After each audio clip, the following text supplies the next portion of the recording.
Bonsoir à tous, très heureux de vous retrouver pour votre magazine d'actualité à la source. Au sommaire de votre journal, nous entendrons le rabbin Moshe Levin alors que le port de la kippa a été remis en question après l'agression d'un enseignant de confession juive.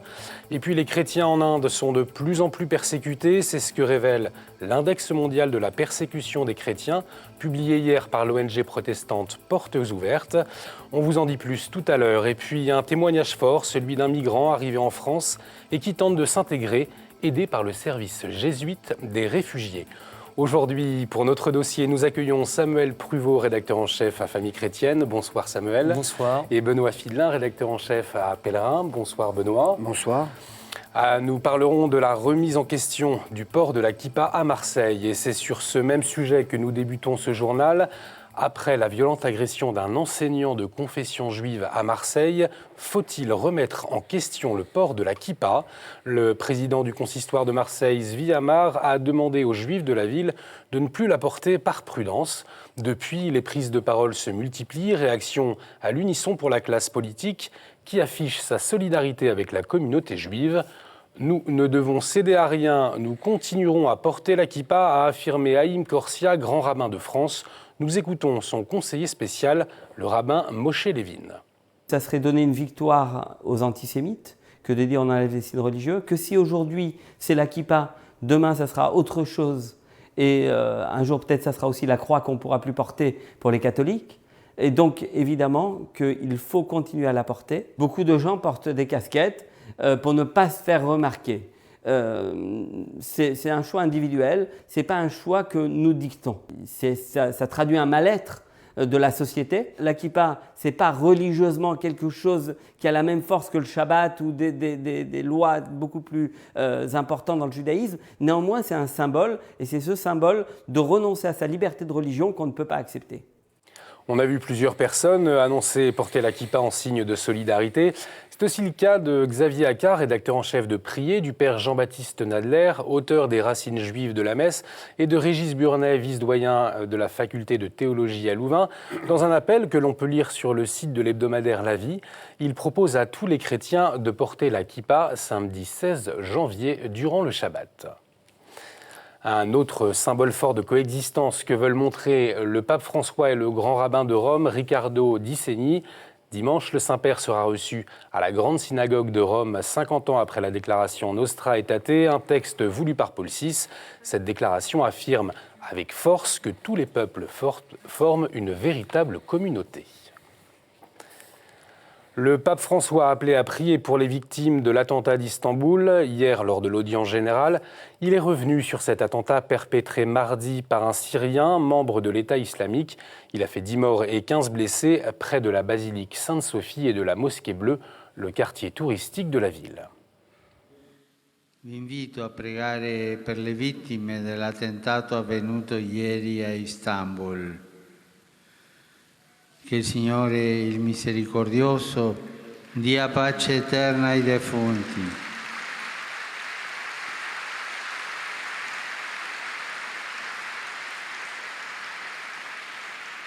Che il Signore, il misericordioso, dia pace eterna ai defunti, conforto ai familiari, fermezza solidale all'intera società et converta i cuori dei violenti.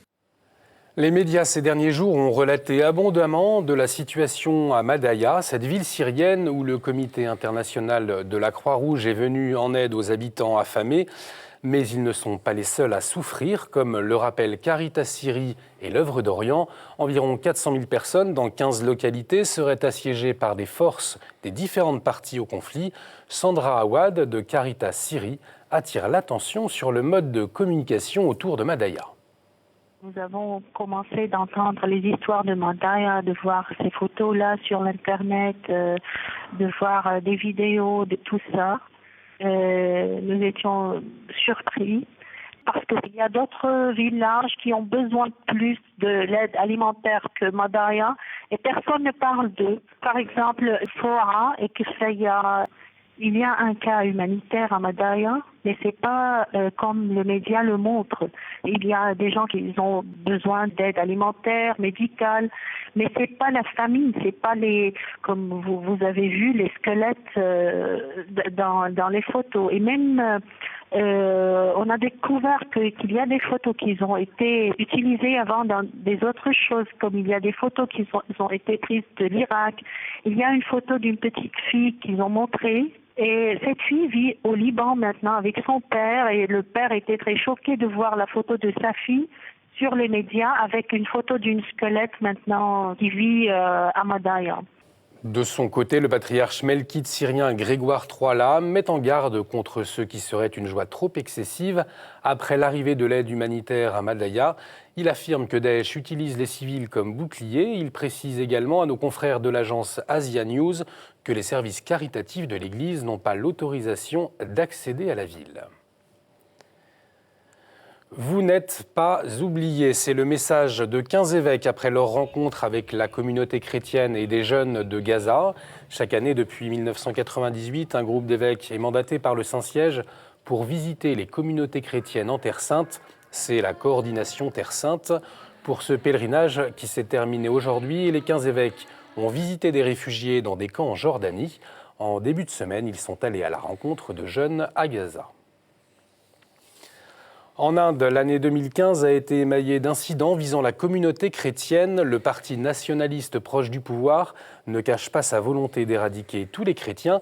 C'est ce que révèle l'index mondial de la persécution des chrétiens, publié hier par l'ONG protestante Portes Ouvertes.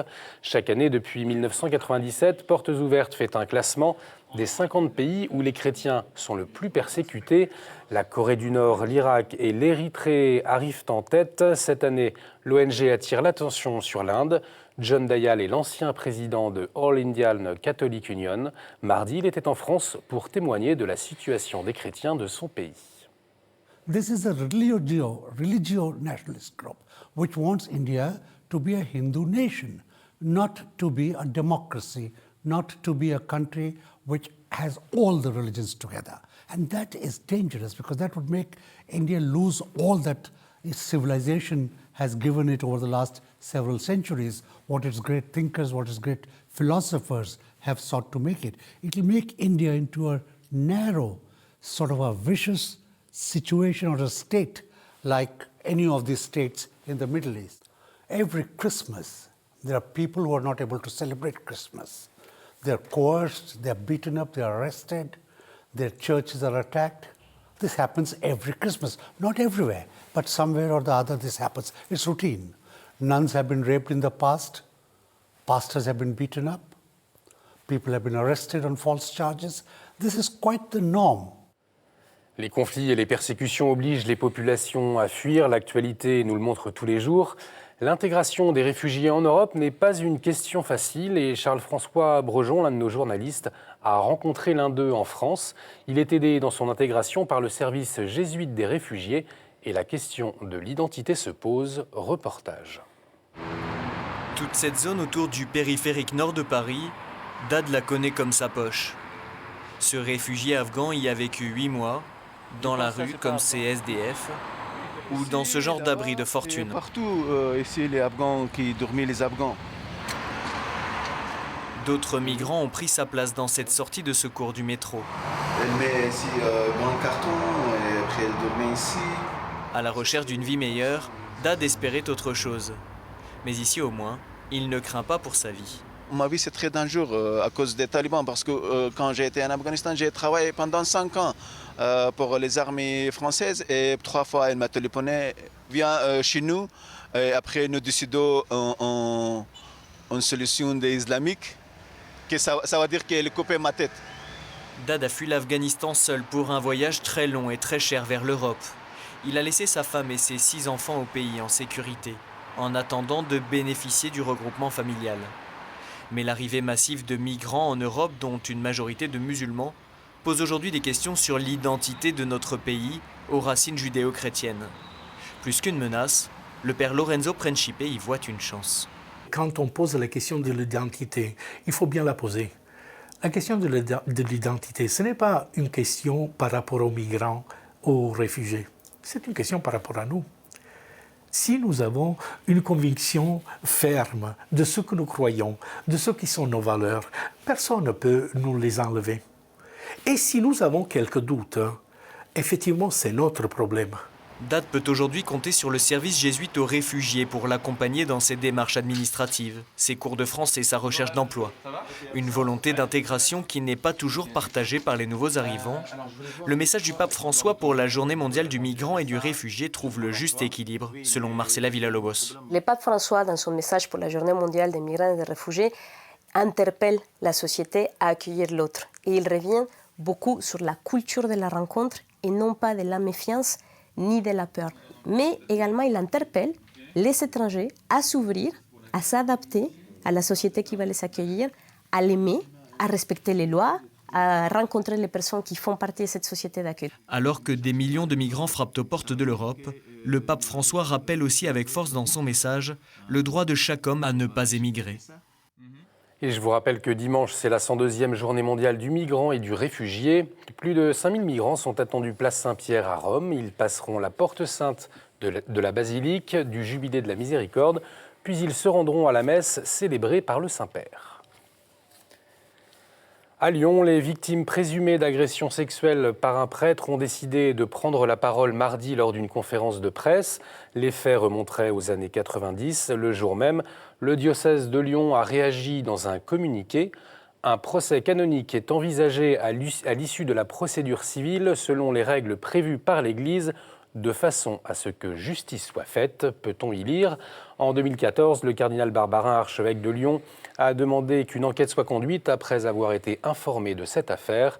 Le prêtre soupçonné a été suspendu de ses fonctions le 18 mai 2015, alors qu'il est visé par une dizaine de plaintes. Après la profanation de l'église Saint-Louis à Fontainebleau dimanche dernier, le cardinal Robert Sarrat a invité à prier et jeûner pour réparer le sacrilège. Dans une lettre de soutien aux paroissiens, le préfet de la Congrégation pour le culte divin et la discipline des sacrements invite à ne pas tomber dans la haine ou la rancœur, mais faire preuve de pardon. La messe de réparation sera célébrée dimanche 24 janvier par Monseigneur Namias, et non le 17 comme annoncé, l'état de l'Église ne le permettant pas. C'est un succès pour l'initiative Territoire zéro chômeur de longue durée lancée par ATD Quart Monde.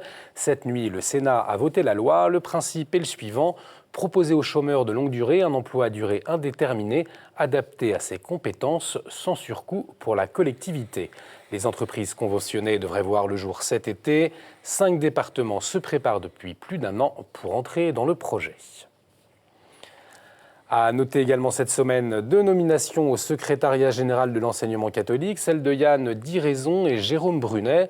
Ils ont été nommés secrétaires généraux adjoints. Tous deux prendront leurs fonctions le 1er septembre 2016. Et on termine avec cette initiative originale des Sœurs apostoliques de Saint-Jean à Semur-en-Brionnais, commune de Bourgogne. Pour rénover les façades du prieuré Saint-Hugues où elles sont logées, elles ont décidé de tourner une vidéo. Je vous laisse apprécier.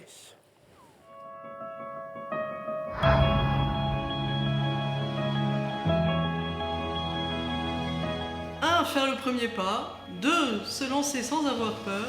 3. Persévérer dans la confiance.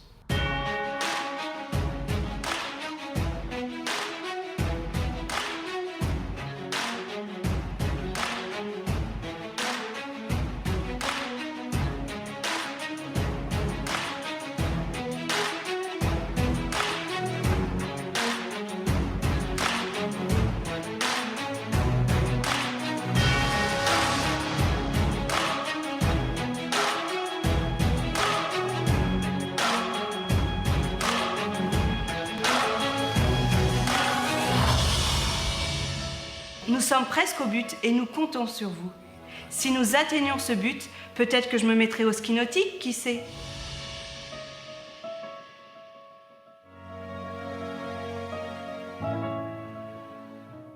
Voilà, on a hâte de voir la sœur en ski nautique. Comme chaque jeudi, on retrouve l'œil 2. Cette semaine, le Père de Verre nous propose de faire de l'année 2016 une rencontre avec les migrants.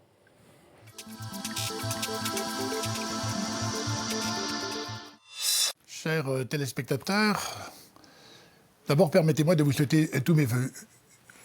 des vœux pour une année riche en humanité. Elle sera riche en humanité parce que précisément, elle s'inscrit au cœur d'une même démarche de trouver le sens sur le chemin de Dieu. Et sur ce chemin, nous sommes tous des marcheurs. Marchons vers une rencontre. Et cette rencontre, aujourd'hui, nous conduit, ça sera ce dimanche, la journée mondiale des migrants et des réfugiés. Et le pape nous invite à nous interroger. Dans la question, il n'y a pas de culpabilisation, il y a précisément un appel à une incroyable et belle miséricorde. Soyez miséricordieux, comme Dieu est miséricordieux. Journée mondiale des réfugiés et des migrants. Le réfugié, c'est celui qui a dû quitter son pays, son sol, parce que précisément, il est exilé par la haine. Pour rester en vie, il doit partir.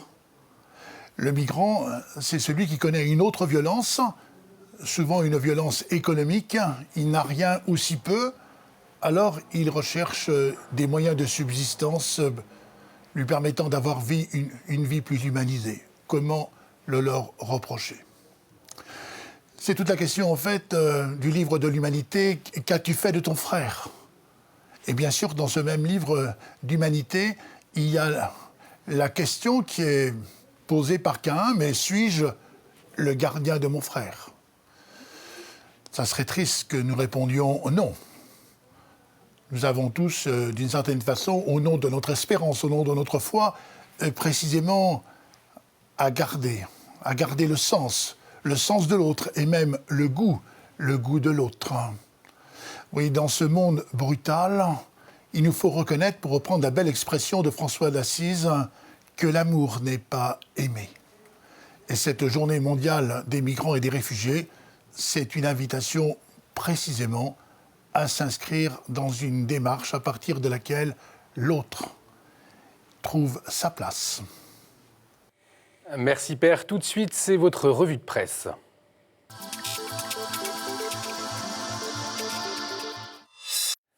Et on commence avec le magazine Pèlerin. Benoît Fidelin, qu'est-ce qu'on va pouvoir lire cette semaine? Eh bien, on va pouvoir lire justement comme c'est.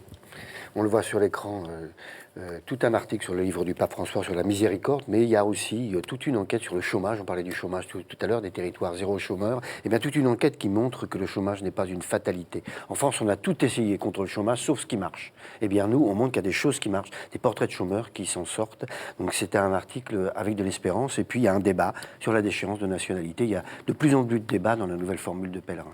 Merci Benoît. Forger des âmes, c'est la une de Famille Chrétienne. Alors Samuel, vous nous parlez de l'art d'éduquer, je crois, cette semaine. Exactement, on vient sur une très belle figure qui est celle d'André Charlier. Et une de ses plus belles intuitions, c'est d'éduquer par le beau et la beauté. Merci.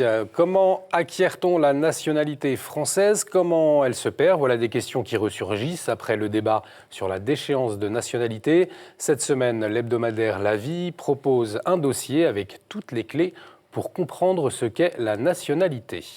Cette semaine, L'Homme Nouveau traite aussi de la question de la déchéance de nationalité. Philippe Pichot-Bravard, docteur en droit, signe un article dans lequel il explique que cette proposition suscite beaucoup de bruit pour une portée limitée et insuffisante. Même constat pour Antoine Nuis, rédacteur en chef de l'hebdomadaire protestant Réforme. Il ajoute qu'à l'heure où l'intégration est plus difficile, ce n'est pas le moment de la fragiliser. Et enfin, l'hebdomadaire consacre tout un dossier sur la Corée du Nord qui va à l'encontre des idées reçues, focus sur une classe moyenne qui émerge dans le pays. Voilà, pour votre revue de presse, il est temps de retrouver nos éditorialistes.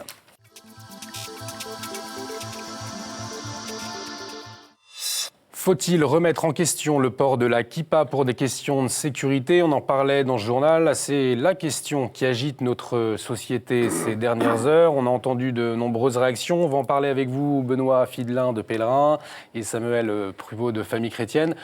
Tout d'abord, une réaction après l'appel lancé sur le site internet de nos confrères La Vie. Cet appel a porté la kippa samedi. Est-ce que vous la porterez, vous ?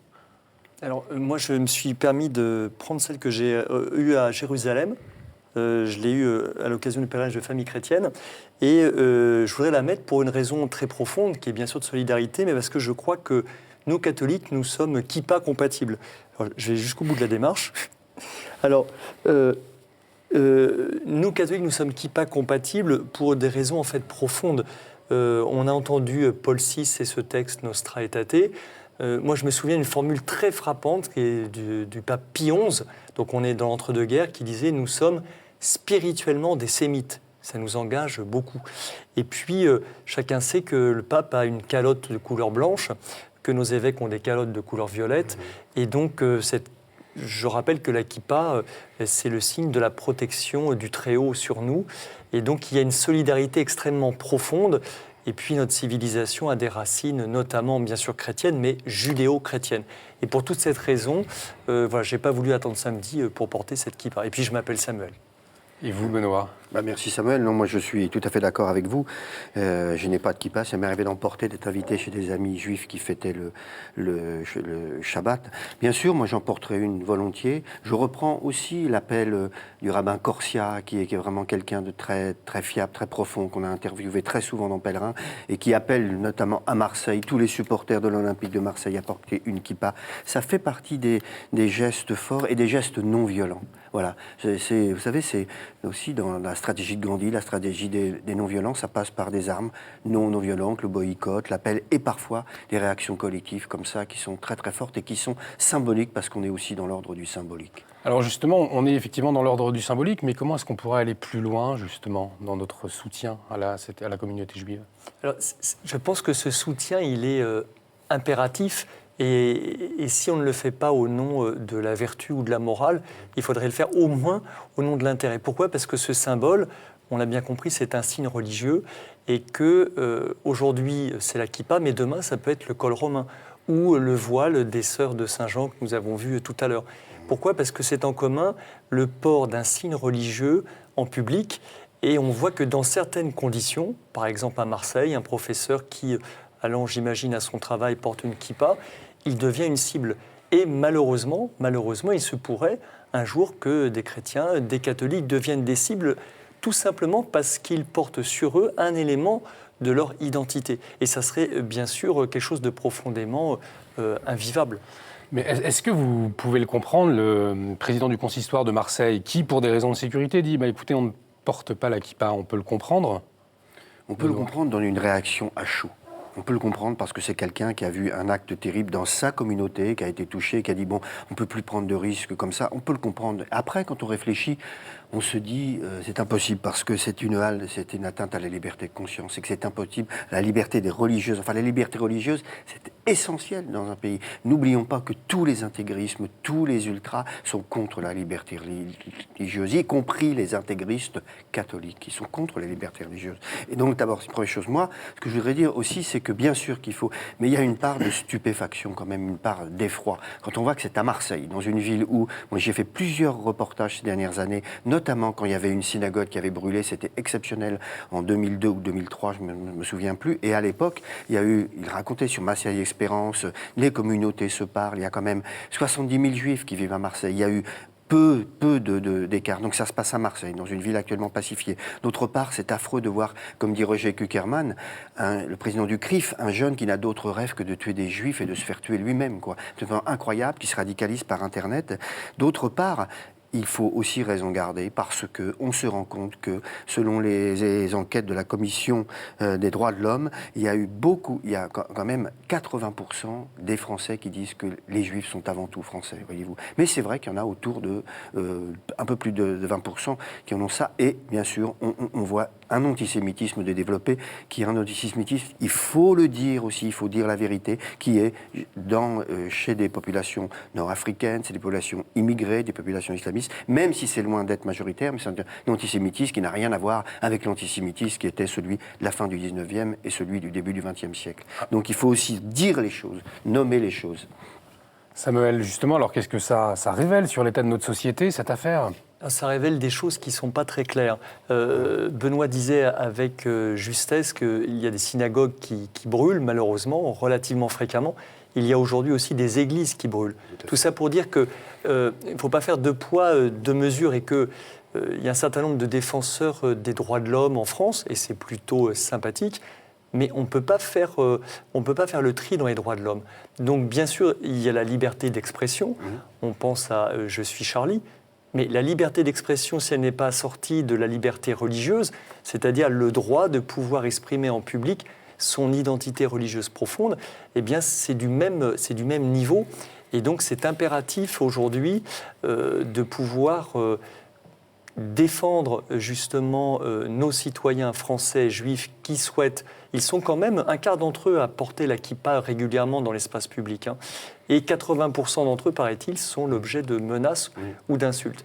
Et c'est très important pour nous, parce que sinon demain, nous, catholiques, eh bien, nous ne pourrons plus manifester aucun signe de notre identité profonde.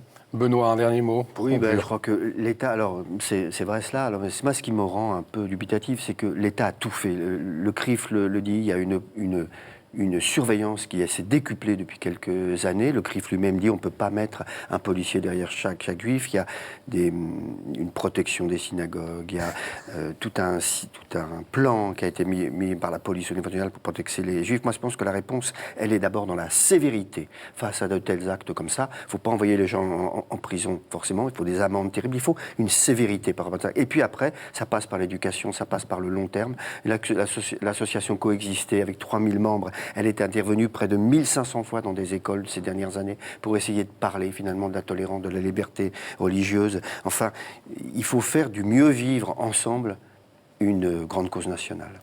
Merci messieurs, merci d'avoir accepté notre invitation. Merci à vous de nous avoir suivis. Vous pouvez retrouver cette émission sur notre site www.kto.tv.com. Je vous dis à la semaine prochaine. Excellente soirée sur KTO.